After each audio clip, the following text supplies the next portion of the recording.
wabarakatuh. Waalaikumsalam warahmatullahi wabarakatuh. Terima kasih kepada rekan-rekan yang sudah menyediakan waktunya, meluangkan waktunya untuk menghadiri kegiatan aksi nyata atau diseminasi aksi nyata modul 1.4 tentang budaya positif. Nah, perkenalkan, mungkin sudah kenal, saya Yani Apriyani, CGP Angkatan 10 SMP Negeri 2 Rangkas Bitung, Kabupaten Lebak. Pada pertemuan kali ini, saya akan memaparkan pemahaman saya tentang materi yang sudah saya pelajari pada pendidikan guru penggerak.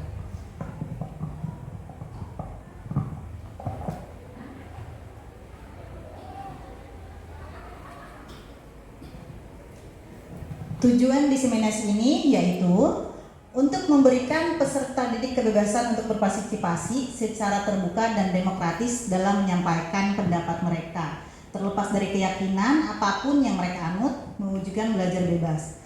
Yang kedua, menciptakan disiplin peserta didik yang positif, yang pada gilirannya akan menghasilkan budaya yang positif, di mana peserta didik mengikuti keyakinan kelas yang disepakati secara kolektif dengan bebas tanpa tekanan.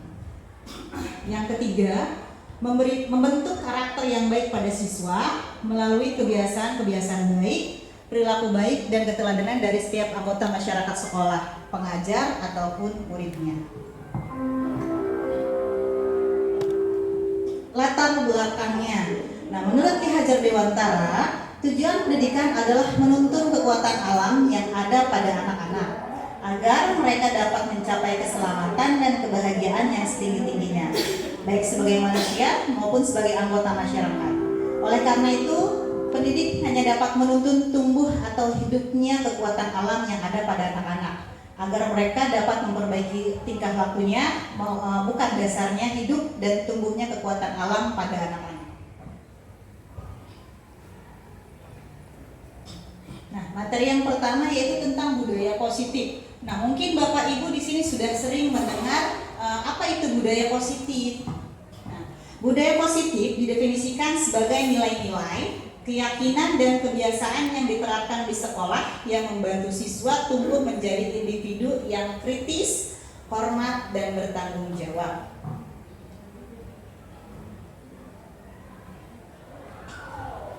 Nah, salah satunya yaitu disiplin positif. Nah, perlunya pengembangan budaya positif di sekolah. Dengan budaya positif akan menciptakan rasa aman, nyaman, santai, tidak tertekan dalam keadaan kegiatan pembelajaran, tidak ada tekanan dalam proses pembelajaran, sehingga hal ini akan mendorong peserta didik semakin kreatif, inovatif, bertanggung jawab, serta mandiri.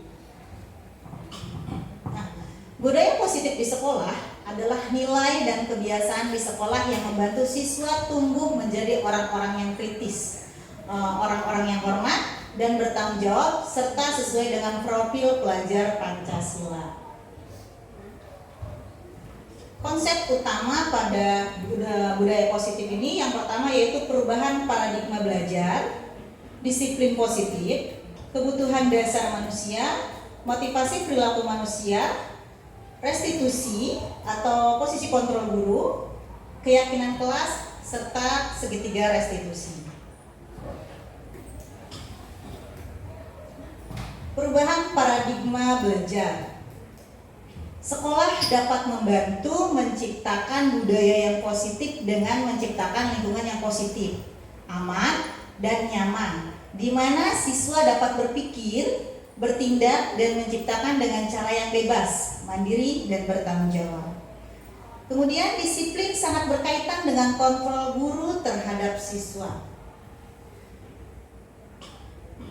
Nah, sekarang kita sedikit permainan dulu ya Bapak Ibu ya. Mungkin sudah tidak asing buat ibu-ibu di sini. Kita akan bermain game kontrol diri. Yang satu akan mengepalkan tangannya, rekan yang satunya akan membuka kepalan tangannya. Sekarang silakan berpasangan dulu ya Bapak Ibu-ibu. Ibu-ibu silakan berpasangan dulu. Cari pasangan sebelah kiri kanannya. Oke.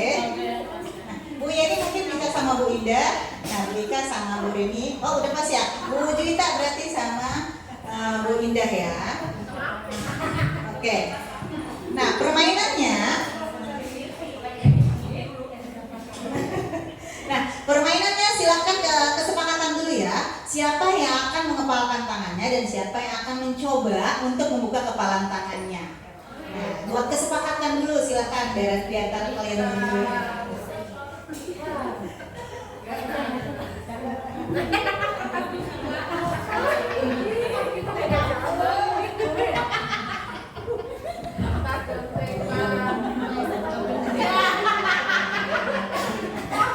Oke, sudah diketahui siapa yang akan mengepalkan tangan? Kalau sudah, siapkan kepalan yang paling kuat, gitu ya. Nah, dan buat lawannya silakan coba buka kepalan tangan dari rekannya yang tadi. Silakan boleh dimulai 1, 2, 3.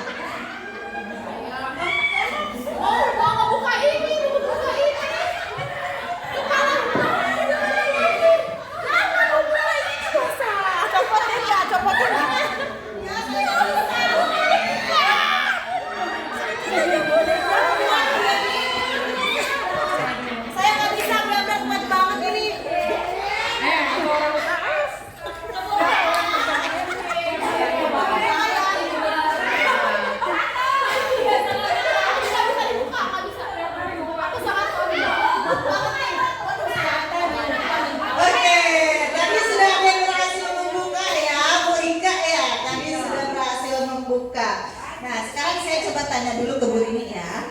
Kira-kira kenapa kok bisa kepalan tangan Bu Rini dibuka oleh Bu Ita? Saya ikhlas. Biar Ika senang. Bu Rini ikhlas kata ya Bu ya. Bu Ika senang. Nah, kalau tadi kan kita latihan dulu ya. Kenapa? Karena tadi belajar, oh ternyata genggamannya kuat. Sekarang kalau kalian bapak ibu-ibu tolong pikirkan, yang ibu-ibu pegang ini adalah hal yang paling berharga yang ibu miliki hari ini. Hari ini ya, hal yang paling berharga yang ibu miliki hari ini. Kalau tadi kan Bu Rini bilang ikhlas, mungkin kan tidak terlalu berharga diikhlaskan atau seperti apa ya. Tapi coba sekarang ibu-ibu pikirkan yang dikepalakan sekarang itu adalah hal yang paling berharga bagi ibu-ibu di sini ya. Jadi sekarang gantian. Lawannya berarti yang tadi melepas jadi sekarang dikepalkan ya. Berarti yang tadi melepas sekarang yang tadi melepas mengepalkan, yang mengepalkan sekarang yang melepas, ditukar ya. Pikirkan hal apa yang paling berarti dan berharga hari ini buat ibu-ibu di sini. Silakan 1, 2, 3.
Genggaman tangannya Bu Winda. Tadi Bu Winda menganggapnya apa yang paling penting?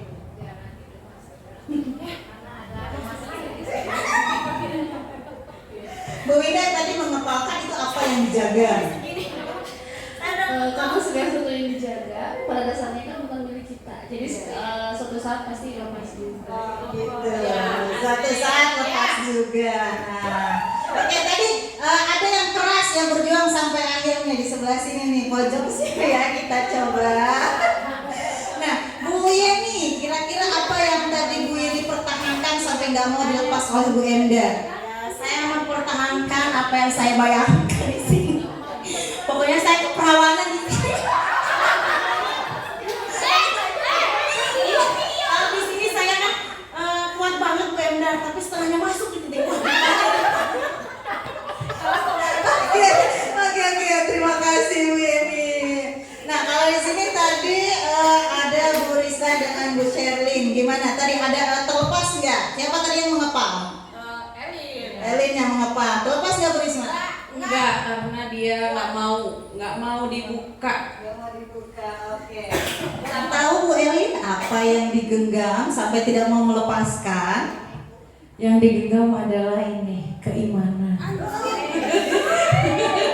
Keimanan saya sangat digenggam erat agar tidak bisa dikecoh oleh Bu Risma seperti itu. Ya, terima kasih. Tepuk tangan dulu buat ibu-ibu di sini.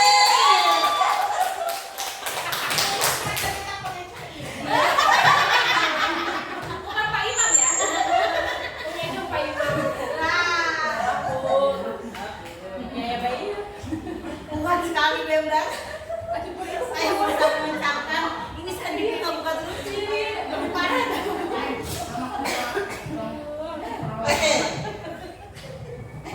Oke, kita lanjut ya. Tadi kita sudah mencoba mengepalkan tangan. Teman-teman semua sudah belajar. Maksudnya bukan belajar ya, mungkin belajar hidup ya, kehidupan. Ada yang mengepalkan tangan dengan kuatnya karena dia berpegang teguh terhadap imannya, tidak mau dikocekkan oleh orang lain. Ada juga yang merelakan apa yang dia pertahankan karena mungkin suatu saat juga dia akan pergi meninggalkan kita. Oke, nah kira-kira ibu-ibu ada nggak yang bisa mengutarakan kira-kira maknanya apa sih dari yang kita permainkan tadi? Mengontrol diri. Nah, seperti apa ibu? Kan tadi kita tuh sekuat tenaga untuk mempertahankan apa yang kita miliki. Terus kita dapat mengontrol diri, mau dilepas apa enggak? Terima kasih Bu Risma. Tepuk tangan dulu buat Bu Risma. Ya, tadi betul sekali yang dikatakan Bu Risma. Salah satunya maknanya kita di sini mempertahankan tentang adanya kontrol diri ya. Kontrol diri. Nah, kontrol diri dalam pembelajaran ini di mana kita mungkin ya kalau membuka permainan atau pemikiran siswa ya kan. Dimana kalau kita tidak bisa semua itu ada kendali diri itu ada pada diri kita. Begitu pula dengan siswa kita atau murid-murid kita. Kalau kita memaksa mereka masuk, maka tidak akan ilmu yang kita berikan pun tidak akan bisa masuk dengan baik, tidak akan bisa dicerna dengan baik. Karena mereka sendiri yang punya kontrolnya, saya mau belajar atau tidak. Nah, kemudian, nah disiplin ini berasal dari bahasa Latin yang artinya belajar.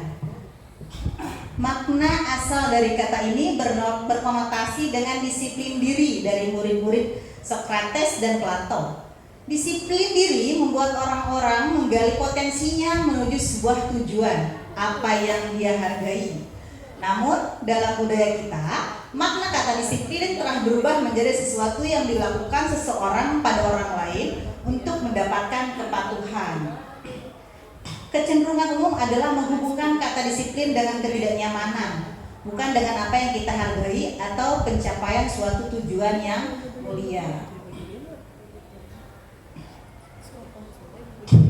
Disiplin adalah kemampuan untuk memerintah diri sendiri dengan mengambil keputusan berdasarkan nilai-nilai yang kita hargai sendiri tanpa terpengaruh oleh orang lain.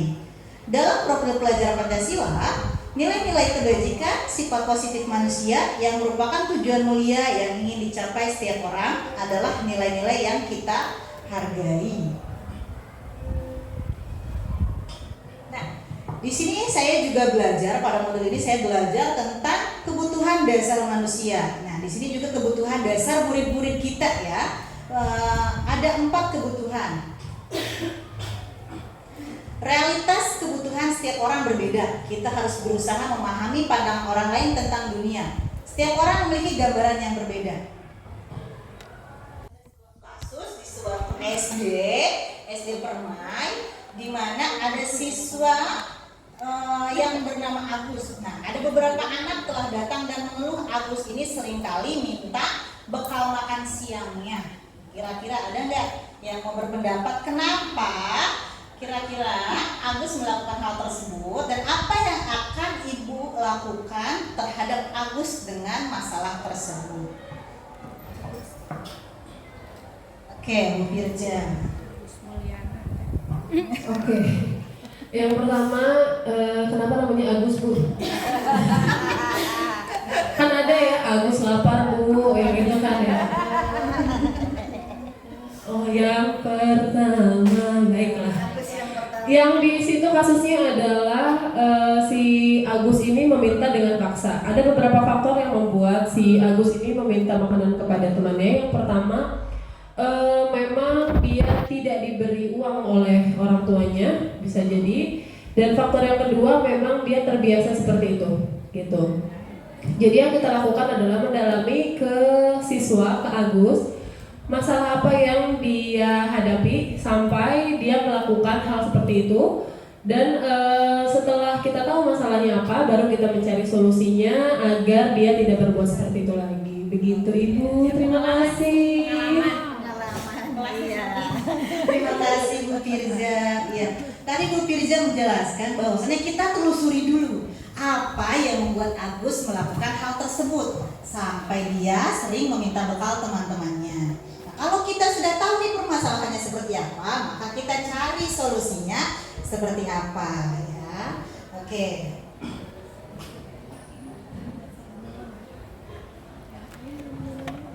Nah, kemudian dalam konteks penerapan disiplin positif, Ibu Ria sebaiknya mencari tahu alasan Agus melakukan tindakan tersebut agar mengetahui kebutuhan mana yang sedang berusaha dipenuhi oleh Agus. Betul ya, tadi Bu Firja bilang cari tahu dulu apa masalahnya. Nah, ini adalah salah satu faktor kebutuhan manusia. Kita cari tahu dulu apa yang ingin Agus penuhi. Mungkin dia merasa ada kebutuhan dia yang belum terpenuhi ya. Agus lapar dan orang tuanya tidak membawakannya bekal makan siang. Kemudian Agus merasa bosan dengan bekal yang dibawakan. Kemungkinan kedua nih ya, Agus merasa bosan dengan bekal yang dibawakan orang tuanya karena selalu bekal yang sama. Nah, bisa jadi juga Agus ini merasa hebat karena temannya jadi takut dan menuruti keinginannya. Agus hanya iseng dan dia menikmati ekspresi wajah temannya yang kesal. Nah, teman Agus jadi memperhatikan Agus. Nah, mungkin ini salah satu kebutuhannya itu ada survival, ada kebebasan, ada kekuatan. Dia merasa oh saya kuat, diakui kekuatannya. Ada hanya sebatas kesenangan, ya. Ada juga mungkin dia tuh pengen ngerasa disayang, diakui, diperhatikan, jadi caper kata teman-temannya. Mungkin HDT, iya bisa jadi. Jadi mungkin ini salah satu faktor dari Agus, kebutuhan Agus yang ingin dipenuhi. HDT kayak ditaros. Saya penasaran nanti keluar banget HDT apa? Perasaan obat nggak ada HDT ya.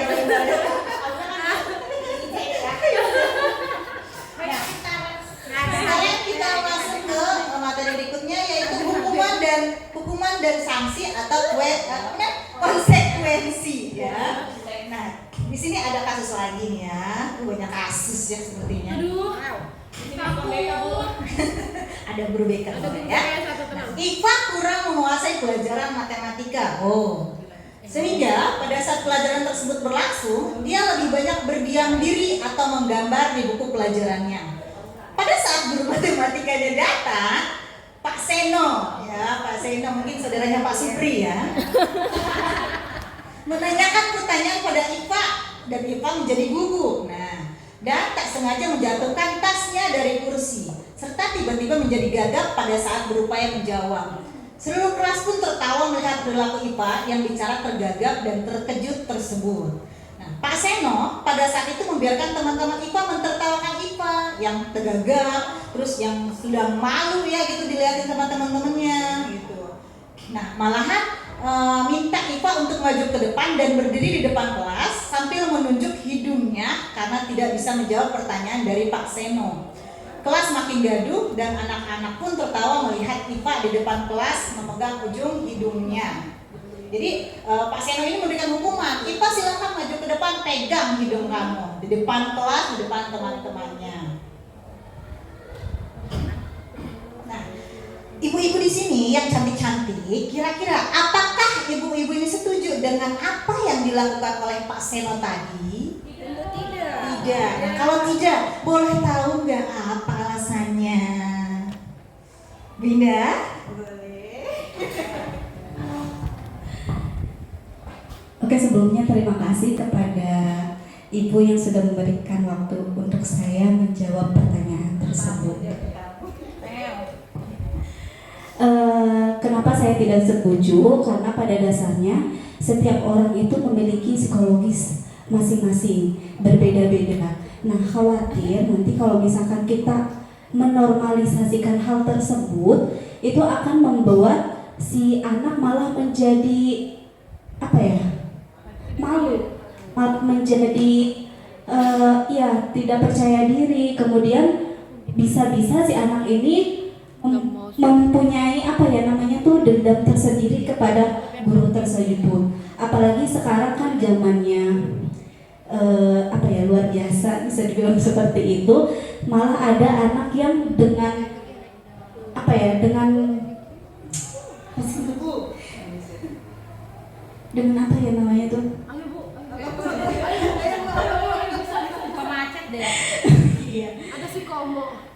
dengan percaya dirinya untuk membalas hal tersebut, seperti ke gurunya ikut memukul atau balik memukul atau balik kayak gitu. Jadi khawatir nanti ada hal yang tidak diinginkan kayak gitu, Bu.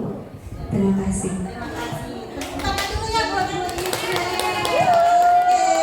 Terima kasih banyak Bu Ida ya.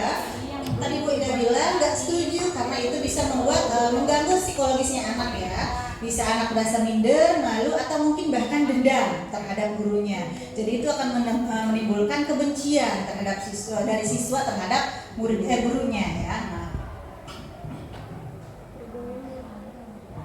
Nah, menurut ibu-ibu di sini, tindakan Pak Seno terhadap Iva adalah sebuah hukuman ataukah konsekuensi? Kira-kira yang tadi Pak Seno lakukan, menyuruh Iva berdiri di depan kelas sambil memegang hidung, apakah merupakan sebuah hukuman ataukah konsekuensi dari apa yang dilakukan oleh Iva? Hukuman. Kenapa? Boleh siapa yang mau berpendapat? Kenapa itu disebutnya hukuman? Boleh Bu Ender. Ya, terima kasih Bu Yeni. Ini menurut pendapat saya ya, mudah-mudahan sesuai dengan yang diharapkan. Ya, di sini saya setuju bahwa Pak Seno memberikan sebuah hukuman, bukan konsekuensi. Mengapa? Karena kalau hukuman di sini artinya dia tidak sejalan dengan apa yang kesalahan yang dilakukan. Kalau konsekuensi, contohnya misalkan siswa tersebut menjatuhkan air di kelas, maka konsekuensinya dia hanya mengepel bagian yang basahnya saja, tidak harus mengepel seluruh kelas. Mungkin itu sedikit gambaran dari saya. Terima kasih. Oke, terima kasih Bu Ender untuk jawabannya. Alhamdulillah sesuai dengan apa yang saya inginkan ya. Ya, betul sekali ya. Tadi yang dilakukan Pak Seno itu adalah sebuah hukuman ya. Karena memang kalau konsekuensi itu harusnya sesuai dengan apa yang dia lakukan. Seperti yang dicontohkan Bu Ender tadi, jika anak menjatuhkan air atau es gitu kan, nah lantainya itu yang dipel cukup yang basahnya aja, tidak perlu sekelas dibersihkan. Jadi sesuai dia menjatuhkan air, maka dia harus mengelapnya atau mengepelnya. Atau mungkin dia mencoret-coret papan tulis dengan tulisan mencoret-coret catatan misalkan di papan tulis, dan cukup saja anak tersebut diberikan konsekuensi yang mana harus menghapus coretan-coretan tersebut. Misalkan pakai spidol yang marker gitu kan, akhirnya mengganggu pembelajaran, jadi ada coretan di papan tulisnya. Jadi cukup anak tersebut akan menghapus coretannya gitu. Jadi sesuai dengan apa yang dilakukannya kalau konsekuensi. Nah, di sini ada perbedaan ya atau perbandingan antara hukuman dan sanksi dan konsekuensi. Nah, Kalau di sini sanksi ini terpisah, tapi kalau dalam bentuk disiplin itu ada dua, ada konsekuensi, ada restitusi. Mungkin nggak terlalu jelas ya, dibantu dibacain aja. Nah, untuk hukuman ini adalah bentuk identitas yang gagal ya. Nah, kalau untuk identitas yang suksesnya yaitu adanya bentuk disiplin berupa konsekuensi ataupun restitusi. Nah, yang pertama yaitu sesuatu yang menyakitkan harus terjadi, itu hukuman. Konsekuensinya yaitu sesuatu yang harus terjadi. Sedangkan restitusi adalah merupakan sebuah pilihan. Kemudian ada tidak nyaman untuk murid atau untuk jangka panjang. Kalau hukuman itu tidak nyaman untuk murid ataupun jangka panjangnya. Jadi kayak tadi Bu Indah menjelaskan bisa jadi denda, itu kan jangka panjang ya kalau menunda gitu. Kalau konsekuensi itu tidak nyaman untuk murid tapi hanya jangka pendek. Ya mungkin tadi mengepel dia, mungkin aja di rumahnya gak pernah ngepel, tiba-tiba di sekolah harus ngepel gitu kan. Tapi udah cuman gitu aja karena itu juga sesuai dengan apa yang dia lakukan. Nah, kalau restitusi menguatkan untuk murid atau anak dalam jangka waktu yang panjang. Nah, kalau hukuman korban mendapatkan keadilan, kalau konsekuensi korban bisa diusahakan, korban bisa diabaikan. Kalau restitusi korban mendapatkan ganti. Kayak misalnya kalau di sini kenapa disebut korban mendapatkan ganti? Misalkan si A menghilangkan pensil si B, gitu kan. Jadi nggak usah dihukum atau dipanggil guru BK atau dilaporkan wali kelas. Cukup dia mengganti pensil yang dia hilangkan, atau pensil mungkin dia mematahkan pensil, berarti cukup mengganti pensil yang dia patahkan. Jadi si korbannya dapat lagi pensilnya, gitu. Ya. Nah, mungkin kita lanjut. Nah, hukuman dan sanksi atau konsekuensi. Bahkan tadi menunjukkan bahwa hukuman itu tiba-tiba atau tidak direncanakan. Ya. Anak atau murid tidak mengetahui apa yang akan terjadi dan tidak terlibat dalam peristiwa tersebut karena hukuman itu biasanya sudah ditentukan sebelah pihak ya. Kalau hukuman, guru memberikan hukuman satu arah, murid hanya dapat menerima hukuman tanpa berbicara dengan guru sebelum atau sesudahnya. Baik tindakan maupun perkataan dapat menyebabkan hukuman fisik ataupun verbal. Sementara disiplin atau dalam bentuk sanksi atau konsekuensi telah diputuskan atau direncanakan sebelumnya.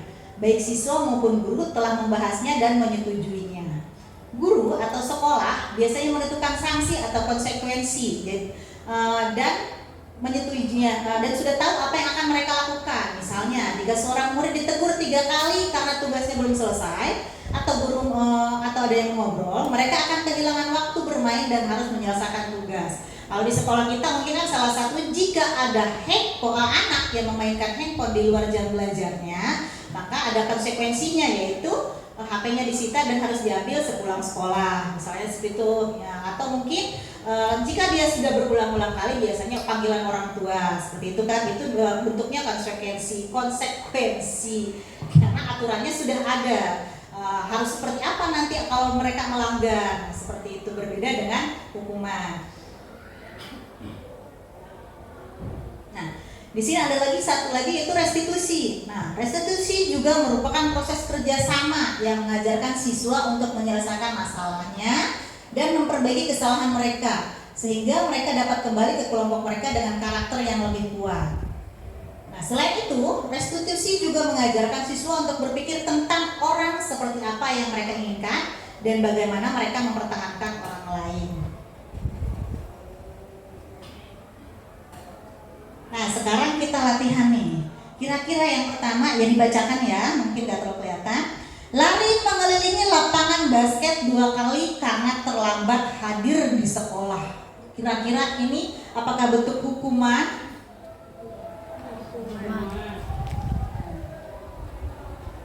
Ya, betul sekali, ini adalah bentuknya hukuman. Kemudian membersihkan coretan yang dibuatnya di meja tulis. Konsekuensi. Oke. Murid diminta untuk push up 15 kali karena tidak menggunakan masker ke sekolah. Hukuman. Menggantikan kertas tugas teman yang telah dicoret-coret. Hukuman atau konsekuensi? Konsekuensi. Berjemur di lapangan basket pukul 12 siang karena mengobrol dengan temannya. Hukuman. Murid diminta bertelanjang kaki sepanjang hari karena tidak menggunakan sepatu warna hitam sesuai peraturan sekolah. Kesukaannya dia ya. Tapi ini kalau ini diminta, jadi siswa kita yang meminta siswa untuk tidak menggunakan sepatu atau alas kaki. Itu bentuk apa? Hukuman. Oke. Terus berdiri di depan kelas sambil mengangkat kaki satu karena tidak bisa menjawab pertanyaan. Siapa yang waktu SD suka kayak gitu? Oke, ini bentuk apa? Hukuman. Oke, hukuman juga ya. Betul sekali. Oke. Nah, sekarang masuk materi berikutnya, itu motivasi perilaku manusia. Yang pertama yaitu untuk menghindari ketidaknyamanan atau hukuman. Yang kedua untuk mendapatkan imbalan atau penghargaan dari orang lain. Yang ketiga untuk menjadi orang yang mereka inginkan dan menghargai diri sendiri dengan nilai-nilai yang mereka percaya.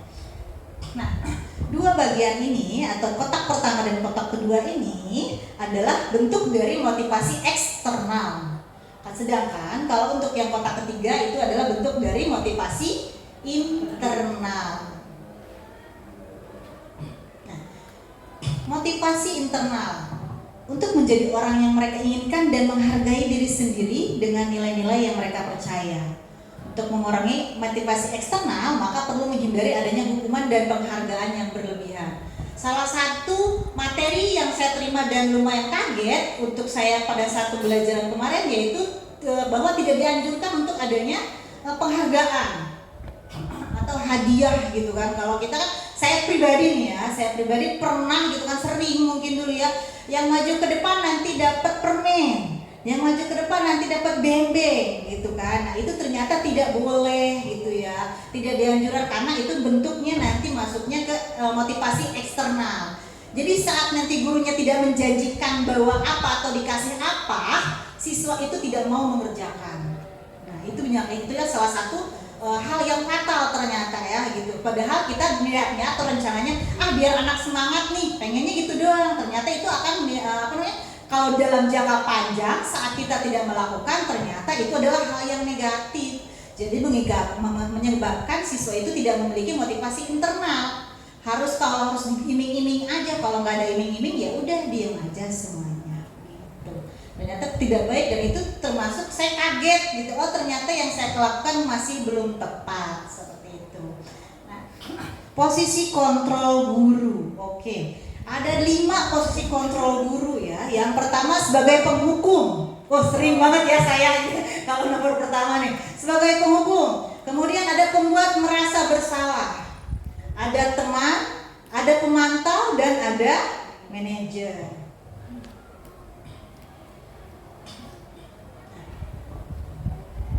Kira-kira nih ya dari tabel kebaca ya Bapak ya Ibu kebaca ya kalau ini jelas. Nah, saya kecewa sekali dengan kamu. Nah, itu adalah posisi pembuat orang merasa bersalah gitu. Kemudian kamu tidak pernah benar melakukannya. Itu langsung posisi penghukum. Ayolah lakukan demi ibu gitu. Nah, itu adalah memposisikan dia sebagai teman. Apakah kamu mau mendapatkan stiker bintang hari ini? Itu adalah pemantau. Kemudian bagaimana kamu bisa menyelesaikan masalah hari ini? Nah, ini adalah manajer. Kamu selalu yang paling terakhir. Nah, itu adalah posisi kontrol penghukum. Nah, ada kasus lagi. Posisi kontrol guru kasus yang pertama. Pada hari Senin, Pak Harun tidak masuk sekolah. Pak Harun merupakan guru matematika. Matematika lagi ini berarti temannya Pak Bangun ya, kalau bapak-bapak. Saat itu Ibu Wati menggantikan Pak Harun. Oh, Ibu Endar Wati ya, Ibu Endar menggantikan Pak Harun. Nah, Bu Wati ini baru 1 tahun menjadi guru SMP. Beberapa murid perempuan, Vivi dan Natali, mengetahui hal ini dan mulai menggunakan kesempatan dan bersikap seenaknya, tertawa dan tidak mengindahkan kehadiran Ibu Wati. Ibu Wati mencoba menyapa Vivi dan Natali dengan ramah sambil mengingatkan untuk tetap fokus pada tugasnya. Ayolah, tugasnya dikerjakan. Nanti Ibu ditegur kepala sekolah kalau kalian tidak mengerjakan tugas. Tolong bantu Ibu ya. Sudah ramah banget ya gitu kalau seperti itu. Ternyata namun Vivi dan Natali ini malah menjadi tertawa gitu. Ah, Ibu santai aja Bu gitu. Mereka tidak mengerjakan tugas dan malah mentertawakan apa yang dikatakan oleh Ibu Wati tadi. Nah, itu salah satunya kalau ya. Nah, kalau kita lihat dari kasus 1 tadi, kira-kira yang Bapak Ibu tangkap seperti ini di sini, posisi kontrol Ibu Wati ini apa gitu? Posisi kontrolnya seperti apa?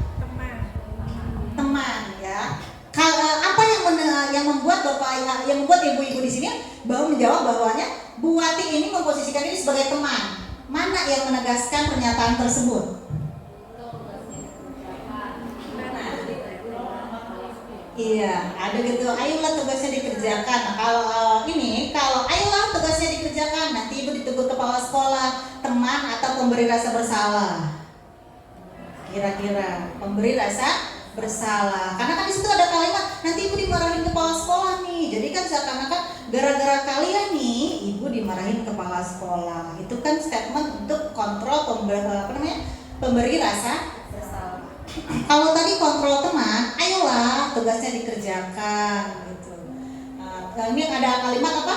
Tolong bantu Ibu ya. Nah, itu kan memposisikan dia sebagai teman kepada siswa.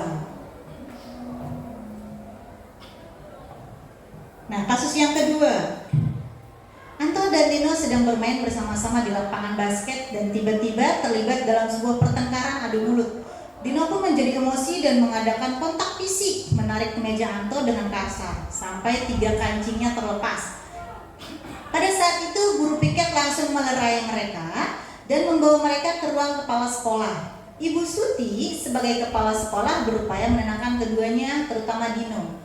Dino, sepertinya kamu saat ini sedang marah sekali. Mendengar itu Dino pun mengalir bercerita tentang kekesalan hatinya. Ibu Suti pun melanjutkan bahwa membuat kesalahan adalah hal yang manusiawi dan bahwa mempertahankan diri adalah hal yang penting. Namun meminta Dino untuk memikirkan cara lain yang mungkin lebih efektif karena saat ini Dino berada di ruang kepala sekolah. Kira-kira posisi kontrol yang seperti ini bentuknya posisi kontrol apa yang dilakukan oleh Ibu Suti?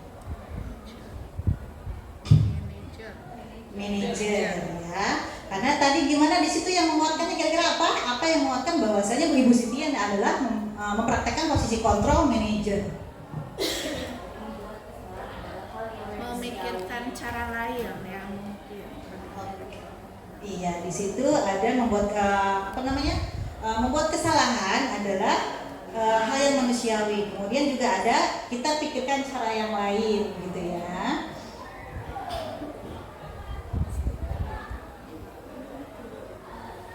Pada cerita tersebut juga Ibu Suti melanjutkan bertanya tentang keyakinan sekolah yang disepakati serta apakah Dino bersedia memperbaiki kesalahan yang dilakukannya terhadap Anto. Nah, Dino pun akhirnya perlahan mengambil, kemudian Ibu Suti balik bertanya kepada Anto hal apa yang bisa dilakukan Dino untuk memperbaiki masalah tersebut. Kemudian Anto menjawab, saya perlu kancing, saya diperbaiki Bu. Ibu saya akan sangat marah kalau melihat kancing baju saya sampai copot 3 kancing begini. Ibu Siti pun kembali bertanya ke Dino apakah yang akan dia lakukan untuk menggantikan 3 kancing Anto yang terlepas. Dino berpikir sejenak namun menjawab, wah tidak tahu Bu, saya lem kembali mungkin ya Bu ya gitu. Kemudian Ibu Suti berpikir sebentar dan menanggapi, kalau dilem akan mudah terlepas. Bagaimana kalau kamu menjahit saja? Bersediakah kamu? Jadi mencarikan Bu Suti ini mencarikan alternatif lain ya, karena Dino merasa solusi yang Dino berikan itu adalah dilem aja Bu gitu kan, sedangkan solusi itu kalau dilem kancingnya akan mudah lepas lagi. Sehingga Bu Suti memberikan solusi lain untuk permasalahan tersebut.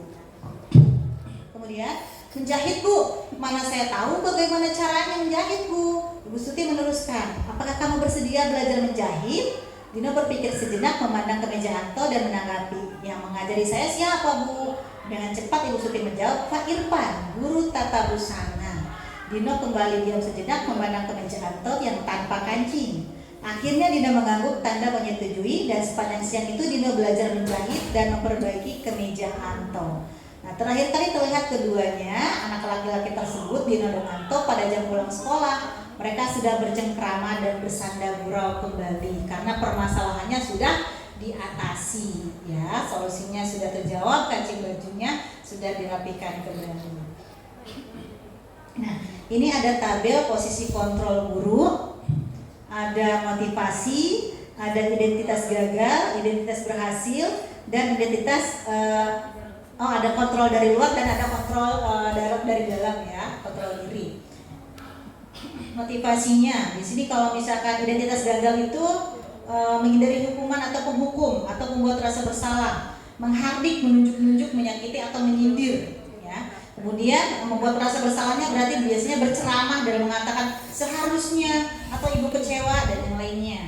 Kemudian identitas berhasilnya atau sukses, contohnya menjadi teman, ya, posisi kontrol guru menjadi teman, membuatkan alasan-alasan untuk muridnya, jadi ngebela gitu ya, kalau kita mungkin membela anaknya gitu. Kemudian ada pemantau, menghitung dan mengukur. Ada manajer, kalau manajer ini di sini berarti motivasi eksternal, ya, mengajukan pertanyaan-pertanyaan dan yang lainnya. Nah, materi selanjutnya yaitu pembuatan keyakinan sekolah atau kelas. Dengan adanya kesepakatan antara guru dan murid, guru berperan dalam bentuk keyakinan sekolah atau keyakinan kelas. Nah, mungkin kita sudah terbiasa, ya, ibu-ibu di kelas itu sudah menempelkan juga keyakinan kelasnya masing-masing, ya. Keyakinan sekolah atau kelas ini berupa pertanyaan-pertanyaan yang universal yang mudah diingat dan dipahami dan harus diterapkan di lingkungan sekolah ataupun lingkungan kelasnya. Pembuatan keyakinan sekolah atau kelas. Jadi berawal dari peraturan kelas. Dari peraturan kelas barulah terbentuk adanya keyakinan kelas yang kemudian akan dilaksanakan dan terbentuklah lingkungan yang positif sehingga menjadi sebuah budaya yang positif. Nah, pembuatan keyakinan sekolah atau keyakinan kelas berawal dari peraturan. Misalkan di sini ada contohnya, selalu mengembalikan buku ke tempatnya. Nah, ini kan peraturan, ya. Dari peraturan tersebut kita kita analisis nilai kebajikan apa yang dituju dari peraturan tersebut. Nah, yang pertama, kalau selalu kembalikan buku ke tempatnya, nilai kebajikannya yaitu tanggung jawab. Kemudian contoh yang kedua, dilarang mengganggu orang lain. Itu adalah contoh kebajikannya menghormati orang lain dan diri sendiri. Kemudian hadir di sekolah 15 menit sebelum pembelajaran dimulai.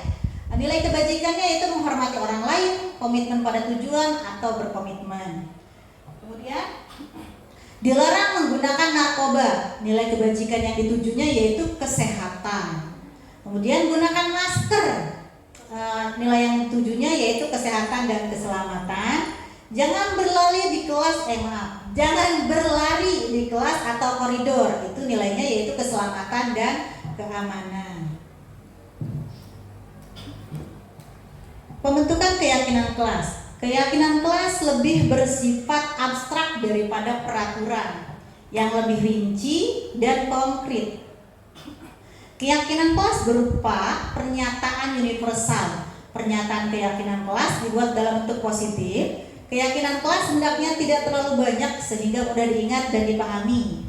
Keyakinan kelas sebaiknya sesuatu yang dapat diterapkan di lingkungan tersebut, baik di lingkungan kelas maupun lingkungan sekolah. Atau mungkin kalau di rumah berarti kita peraturan di rumah gitu, ya, berarti di lingkungan rumahnya. Semua warga kelas ikut berkontribusi dalam pembuatan keyakinan kelas lewat kegiatan curah pendapat. Bersedia meninjau kembali keyakinan kelas dari waktu ke waktu. Jadi kita merevisi kalau misalkan ada merasa keyakinan kelasnya ternyata belum sesuai, maka dilakukanlah revisi atau perbaikan. Nah, berikut adalah contoh dari keyakinan kelas. Nah, setiap anggota kelas perlu belajar. Jadi ini bukan sebuah peraturan ya. Keyakinan kelas itu tadi dari peraturan kelas, baru kita nilai apa yang ditujunya, baru kita buat kalimatnya. Ini contoh yang pertama, setiap anggota kelas perlu belajar, setiap anggota kelas perlu senang, setiap anggota kelas perlu melakukan tugas, setiap anggota kelas perlu saling menghargai, setiap anggota kelas perlu merasa aman. Contoh yang keduanya, selalu bersikap positif, senantiasa menjadi diri terbaik, percaya dan menghormati orang lain serta barang miliknya, berkomitmen terhadap setiap tugas, senantiasa membantu. Contoh yang ketiga narasinya lebih berbeda ya. Di situ ada nilai kebajikan hormat. Kami meyakini bahwa sangat penting untuk menghormati semua orang dan barang milik orang lain. Kemudian bekerja. Kami meyakini bahwa sangat penting untuk mengerjakan segala pekerjaan atau mengikuti kegiatan yang telah ditugaskan. Kemudian nilai kebajikan diterima dan dimiliki. Kami meyakini bahwa sangat penting untuk merasa diterima pada suatu kelompok dan saling peduli satu dengan yang lainnya. Nah, itu adalah contoh keyakinan kelas. Nah, berikut kalau video ini adalah contoh keyakinan kelas yang saya praktekkan di kelas, contoh membuatnya secara singkat saja. Saya meminta siswa untuk menuliskan apa kira-kira peraturan kelas yang mereka ingin terapkan di kelasnya. Nah, kemudian mereka akan menempelkan usulan mereka di papan tulis.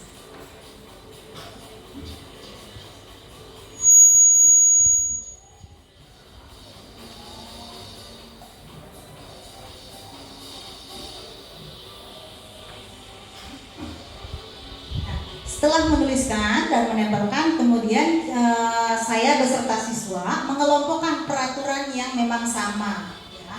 Maksud dari kalimatnya mungkin berbeda, tapi kan maknanya kadang sama ya. Anak menuliskannya dengan cara yang berbeda. Jadi kita kelompokkan kira-kira peraturan mana yang sama.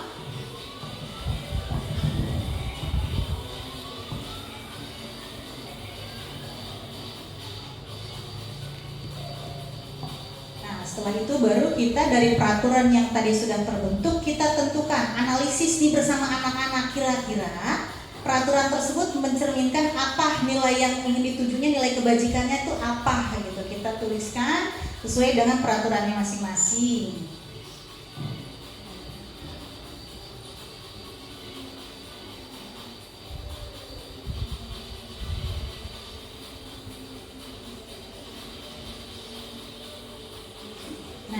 Setelah selesai tadi menganalisis nilai kebajikan apa, barulah kita menentukan keyakinan kelas berdasarkan nilai kebajikan yang terbentuk dari peraturan kelas tadi.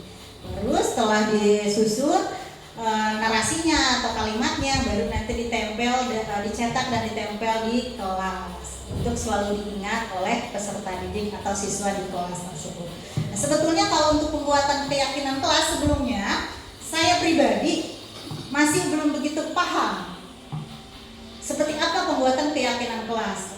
Karenanya pada saat PMM kemarin saya tidak berani untuk mengambil keteraturan kelas. Saya merasa kompetensi saya dalam memahami keyakinan kelas ini masih belum cukup baik, sehingga saya tidak mengambil materi atau indikator tersebut. Setelah saya mempelajari kemarin pada materi budaya positif ini, modul 4 ini, ternyata seperti inilah pembuatan keyakinan kelas. Jadi yang saya buat kemarin di kelas ternyata belum sesuai. Lebih ke peraturan. Nah, lebih ke peraturan disingkat dengan menggunakan bahasa yang positif. Ini saya pribadi ya, pengalaman saya pribadi. Nah, jadi mungkin teman-teman buat teman-teman yang masih belum begitu paham juga, seperti apa sih keyakinan kelas itu gitu kan. Nah, silakan teman-teman di sini ikut CGP biar kita belajar lebih dalam lagi gitu ya. Oke, kita lanjutkan.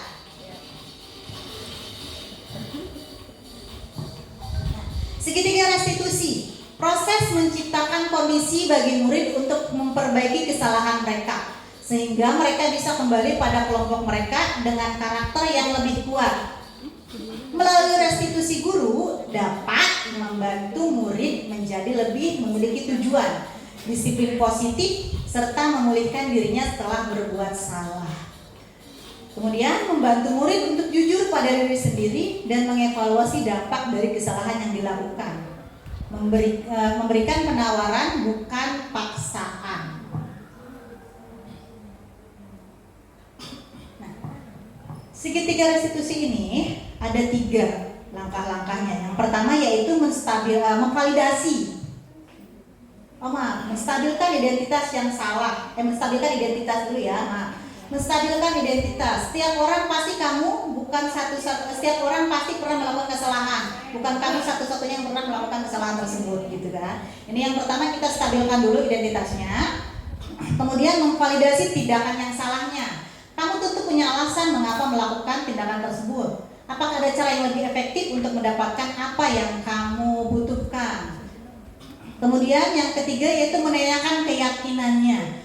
Nilai-nilai apa saja yang telah disepakati, terus kamu ingin menjadi orang seperti apa? Nah, itu adalah langkah-langkah dalam menjalankan segitiga restitusi. Tahapan segitiga restitusi yang pertama yaitu menstabilkan identitas. Bisa menggunakan kalimat misalnya berbuat salah itu tidak apa-apa, atau tidak ada manusia yang sempurna, kesempurnaan hanya milik Allah. Saya juga pernah melakukan kesalahan seperti itu. Kita bisa menyelesaikan masalah ini. Bapak atau ibu tidak tertarik mencari siapa yang salah, tapi ibu ingin mencari solusi yang dalam permasalahan ini. Kamu berhak merasa seperti itu. Ini mungkin contoh kata-kata menstabilkan identitas.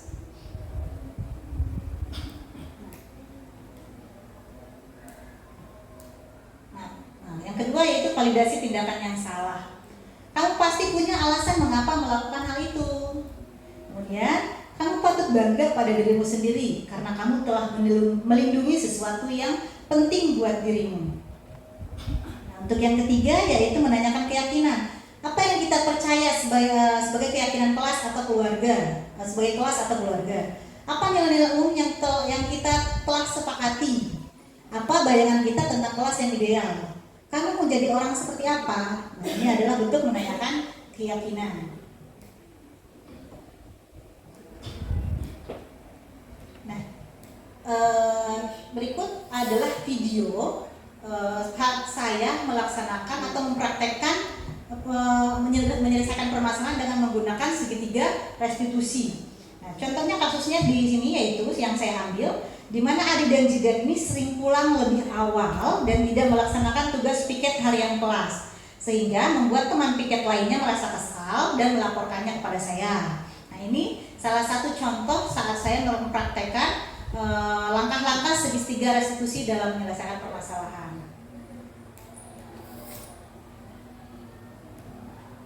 Keluar suaranya ya.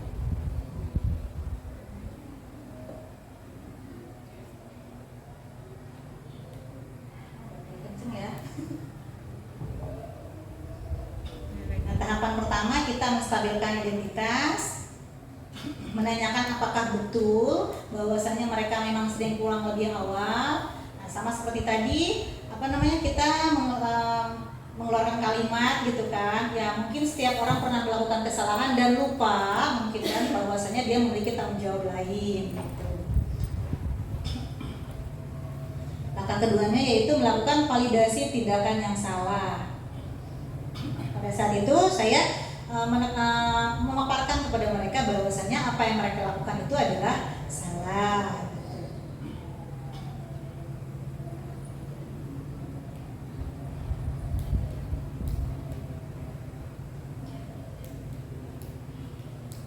Yang ketiganya yaitu menanyakan keyakinannya. Pada saat itu saya menanyakan kira-kira keyakinan apa yang sudah mereka langgar dari apa yang mereka lakukan gitu kan. Kira-kira setelah menanyakan keyakinan ini saya bertanya lagi gitu kan, apa kira-kira solusi yang kalian ajukan untuk menyelesaikan permasalahan dengan teman-teman piketnya ini, biar teman-teman piketnya tidak marah lagi.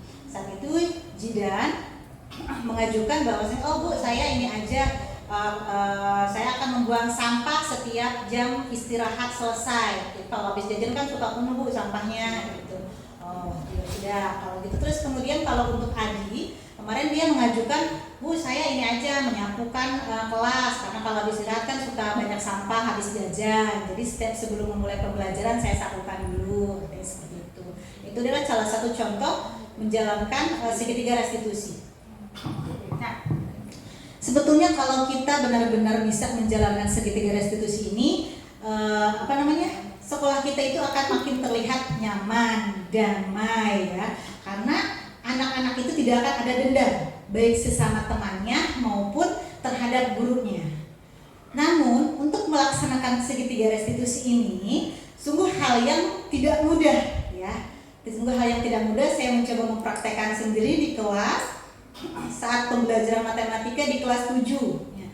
Jadi saat teman-temannya melakukan presentasi, ada sebagian siswa yang sedang asik main panco.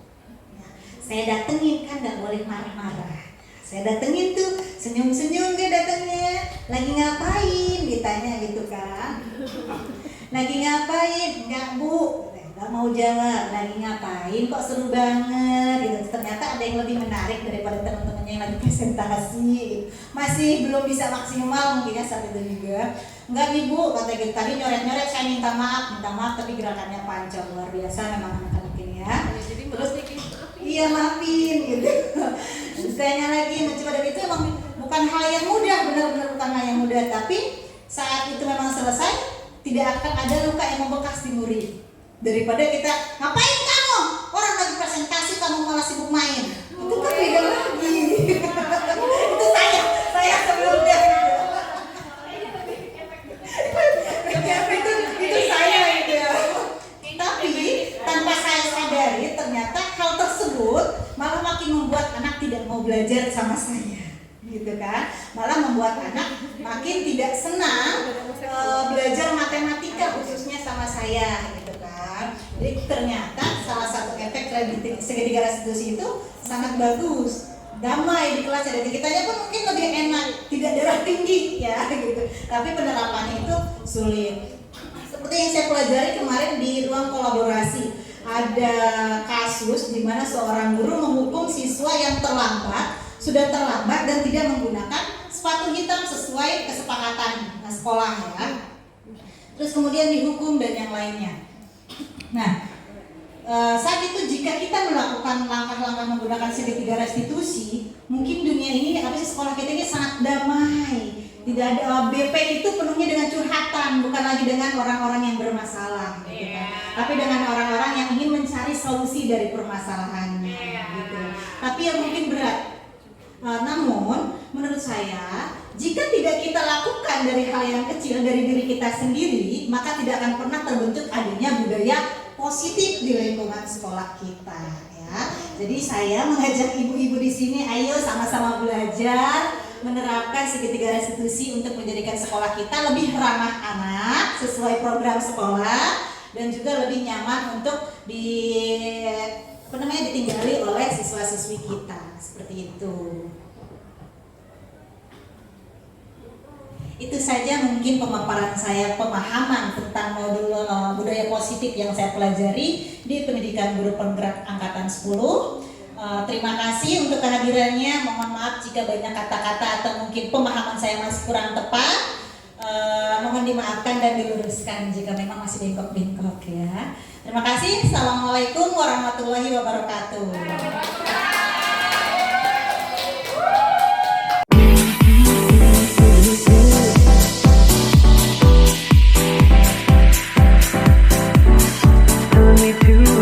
Taking a chance.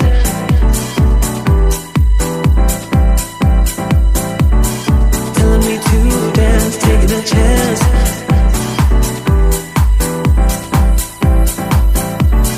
Telling me to dance, taking a chance.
chance.